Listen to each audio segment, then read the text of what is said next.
Ever wonder what really separates a truly groundbreaking company from just, well, another competitor? Hmm. How do some startups achieve these, like, almost impossible levels of success, while others, maybe just as innovative, just fade away? Yeah, it's a fascinating question. Welcome to the Deep Dive. We unpack the ideas that shape our world, give you a shortcut to being truly well-informed. Today, we're diving into the mind of Peter Thiel. We're pulling insights from a summary of his hugely influential book, 0 to 1, Notes on Startups or How to Build the Future. Oh. Hey, let's unpack this. Right. So our mission today basically is to distill the absolute most important nuggets from Thiel's playbook. It's often pretty unconventional stuff for building successful startups. We're going to zero in on his ideas about creating monopolies, why being first is so critical, and why flawless execution is just non-negotiable. Right. And, for anyone unfamiliar with the title 0 to 1, it's about creating something completely new, going from nothing to something, right? A genuinely novel invention. Not just making small improvements to what's already there. That's what Thiel calls 1 to N. And speaking of unconventional or counterintuitive even, here's where it gets really interesting. Thiel says the key to success isn't fierce competition. Not at all. In fact, he argues it's pretty much the opposite, the real secret.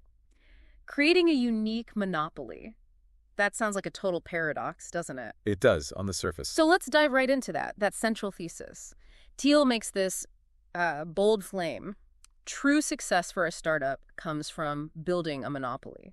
Now, for a lot of us, that word monopoly, it brings up images of, corporate giants, maybe stifling innovation, exploiting people. Sure. That's the common association. How does Thiel square that? His advocacy for monopolies with, the public's generally negative view? Or does he just say, look, you're missing the point? Well, what's fascinating here is Thiel's definition.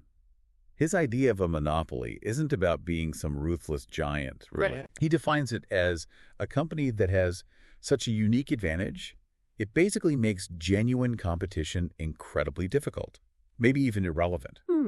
It's about being the best. So uniquely superior, so indispensable that customers, well, they don't really have a true alternative. So indispensable is the key word there. I think so. Uh-huh. This unique advantage is not just a slight edge. It's designed to be this insurmountable barrier. He often calls it a moat. Right, the moat. Yeah, and that lets a company create a sustainable competitive edge and really dominate its specific market just by being fundamentally different. And he's pretty specific about what creates these moats, these almost unbreachable defenses. He is. He points to a few things, like truly unique technology solving a real problem. Right. Cultivating a strong brand that's more than just features. Right. Harnessing network effects where it gets better the more people use it. Mm-hmm. And even using regulatory advantages, like maybe government contracts or patents. Exactly. And each of those, they aren't just slight edges. They're designed to be real barriers to entry for competitors. Okay. If you have truly unique tech, it's not just hard to copy. It changes the game. Others are always trying to catch up. Right. A strong brand means customers choose you, often based on trust or emotion, creating deep loyalty, network effects. Well, every new user makes your product stronger. That creates this virtuous cycle that's almost impossible for a newcomer to break into. Why? Because the existing users create so much unique value. Got it. And things like patents explicitly stop others from copying your innovation, right? That secures your ground, letting you be uniquely superior and control your niche. That paints a much clearer picture of this Thielian monopoly. So, okay, having that unique solution, building those moats, that's the foundation. But his blueprint isn't just about creating something new, it's about being the first to bring it out. Why does he put such huge emphasis on being first? Is it just bragging rights? Well, if we connect this back to establishing that monopoly, being first is absolutely foundational. It lets a company immediately establish its brand, start building that loyal customer base before anyone else really shows up. Okay. Think of it like staking a claim in, uncharted territory. Right. It also gives you the chance for patent protection early on, which legally stops others from copying your core tech. Gives you that period of uncontested leadership. And crucially, being first is often how you kickstart those powerful network effects. That makes it incredibly difficult for later folks to catch up once your user base starts growing, potentially exponentially.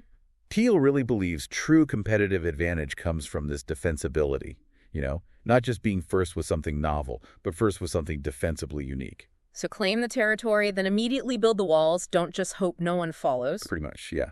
Fortify it. Okay, building on that, Thiel really stresses that a startup must offer a unique solution. What does that actually mean for customers in practical terms?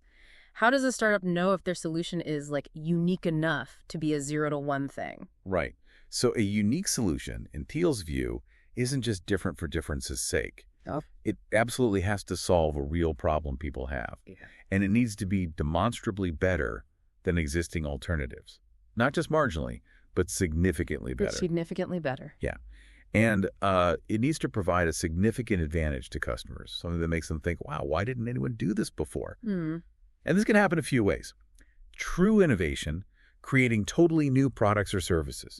Significant improvement, taking something existing and making it like vastly superior, maybe 10x better. Right. Or disruption, creating a completely new way to solve an existing problem, changing how it's even approached. Okay. And he ties this back to something he calls the law of Moore's law, this idea that computing costs keep dropping exponentially. Right, making new things possible. Exactly. It opens up entirely new 0 to 1 opportunities. It encourages creating something new over just tweaking things. Okay, so we've covered the big ideas. The power of monopoly, being first, having that unique solution. But, as anyone who's tried building anything knows, ideas are only half of it. Oh, absolutely. Thiel highlights execution as paramount. What does he actually mean by flawless execution? What are the key elements? Yeah. This raises an important question because, well, even the most brilliant idea can just fall apart without strong execution. Thiel would argue it's pretty brutal. It's almost like saying an average idea executed flawlessly often beats a genius idea that just, stays on a whiteboard. Right. He breaks it down into critical factors. First, you need a strong team, not just smart people, but a cohesive unit that can actually bring the vision to life. Second, you have to cultivate a company culture that actively supports not just getting plans done, but also continuous innovation, a commitment to getting every detail right. It needs to be like in the DNA. Okay. And finally, you need an efficient process. This isn't just about working hard. It's about having systems, methods that let the company execute effectively without wasted effort. It's that relentless, almost obsessive focus on getting everything right, however small. That's what sets successful startups apart in his view. That makes a lot of sense. Yeah. So the strategy is claim your territory, build your walls fast, and then just work relentlessly to make sure it all actually functions perfectly. Exactly. Now, let's circle back to competition, something we touched on earlier.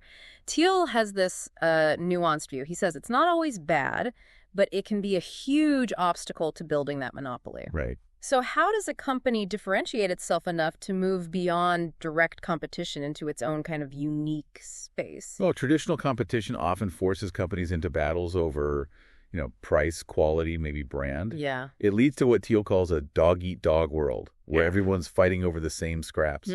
Thiel's insight is that truly successful companies find a way to differentiate so profoundly they establish a unique value proposition. So they change the game entirely. Pretty much.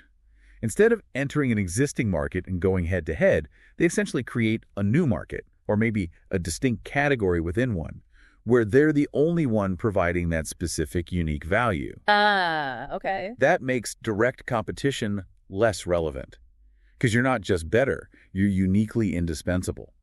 It ties back to his law of competitive advantage. Real advantage isn't just being unique, it's being uniquely defensible. This all really boils down to some foundational principles, doesn't it? These almost laws for startups we've sort of woven through the conversation. Yeah, they underpin his whole philosophy. And he has some really memorable quotes that just tie it all together. My favorite is, the key to success is to identify the one thing that you can do better than anyone else and then do it. Simple but powerful. He also says, the best startups are those that create a monopoly by identifying a unique opportunity and executing it well. Indeed. Those quotes really capture it, don't they? Yeah. Their power is in their simplicity and their direct call to action. Yeah. They just strip away the complexity and focus on the core. Yeah. Find your unique strength, build something uniquely valuable around it, that 0 to 1 creation, and then execute with precision. It's a very actionable, focused approach. So to summarize our deep dive today, Peter Thiel's 0 to 1. It offers this challenging but really potent blueprint for building successful startups. Mm-hmm. It's less about competing in existing markets, much more about emphasizing radical uniqueness, creating your own market, and just rigorous, meticulous execution. That's right. The most important takeaways for you, the listener, are pretty clear. The huge power of building a truly unique advantage, what Thiel calls a monopoly, built on unparalleled value.